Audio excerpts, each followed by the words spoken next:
জৈব ও অজৈব উপাদানের সমন্বয়ে কীটনাশক তৈরি করে চন্দ্রমল্লিকা মাদার গাছের যে কোনো পোকামাকড় মিনিটেই ভ্যানিশ।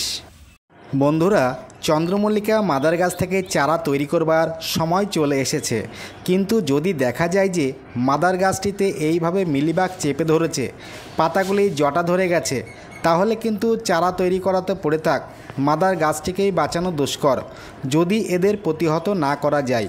দেখুন, প্রতিটি ডগাতেই এইভাবে জটা ধরে গেছে। বন্ধুরা, যদি দেখেছেন গাছে পিঁপড়েদের আনাগোনা চলছে, তাহলেই কিন্তু বিপদের সংকেত। এই পিঁপড়েই হচ্ছে এদের বন্ধু। তাই চারা তৈরি করবার জন্য মাদার গাছকে ভালো রাখতে অবশ্যই প্রতি সপ্তাহে নিম তেল ব্যবহার করে রাখতে হবে, যাতে কোনোভাবেই পিঁপড়ে গাছে আনাগোনা করতে না পারে। দেখুন বন্ধুরা, আমি নিম তেল বোতলের মধ্যে তৈরি করে রেখে দিয়েছি।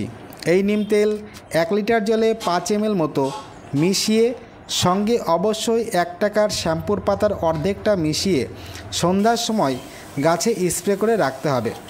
চন্দ্রমল্লিকা গাছ ভালো রাখতে এই কাজটি আমাদের সারা বছরই করে রাখতে হয়। এখন এই চন্দ্রমল্লিকা গাছের জাপ পোকা বা চুষি পোকা সহজে দূর করা গেলেও মিলিবাগ দূর করা খুব একটা সহজ ব্যাপার নয়।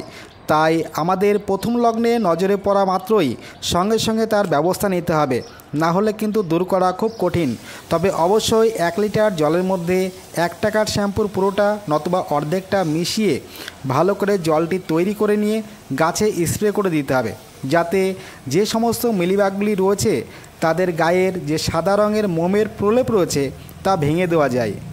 দেখুন বন্ধুরা, এইভাবে স্প্রে করার পর সাদা মিলিবাগের গায়ের আস্তরণ অনেকটাই ভেঙে গেছে।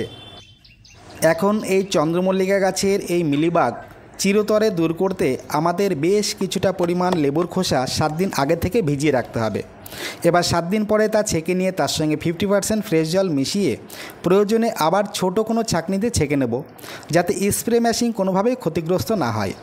এবার এই দ্রবণের সঙ্গে 1 টাকার শ্যাম্পুর অর্ধেকটা নতুবা পুরোটা মিশিয়ে নেব। সঙ্গে রাখবো 5 ml মতো নিম তেল, আর দিতে হবে এক্সপ্রিমো 1 চামচ, সঙ্গে দিতে হবে পাউন্ড 2 গ্রাম মতো। এবার এই সমস্ত উপাদানগুলিকে ভালো করে নাড়িয়ে চাড়িয়ে মিশিয়ে নেওয়ার পর স্প্রে বোতলের মধ্যে ভরে নিতে হবে। এবার এই দ্রবণকে সন্ধ্যার সময় আমরা গাছে ভালো করে স্প্রে করে দেব। যদি মনে হয় যে মিলিবাগের গায়ে এই দ্রবণ পৌঁছাচ্ছে না, তাহলে স্প্রে মেশিনের স্পিড বাড়িয়ে নেব, প্রয়োজনে টপকে কাত করে শুইয়ে নেব। এবার ভালো করে স্প্রে করে দেওয়ার পর আমরা ব্রাশ দিয়ে ভালো করে ঘষে দেব প্রতিটি ডগায় ডগায়। তারপরে আবার এই দ্রবণ স্প্রে করে দেব। তাহলেই দেখা যাবে এই চন্দ্রমল্লিকা গাছের মিলিবাগগুলি চিরতরে দূর হয়ে যাবে। তাহলে বন্ধুরা, এইভাবে চন্দ্রমল্লিকা মাদার গাছগুলিকে রোগ পোকার হাত থেকে বাঁচিয়ে কাটিংয়ের জন্য তৈরি করে ফেলুন।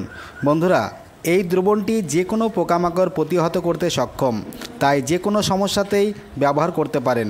আজ এই পর্যন্তই, পরের কোনো ভিডিওতে আবার দেখা হবে। সকলে ভালো থাকবেন, সুস্থ থাকবেন।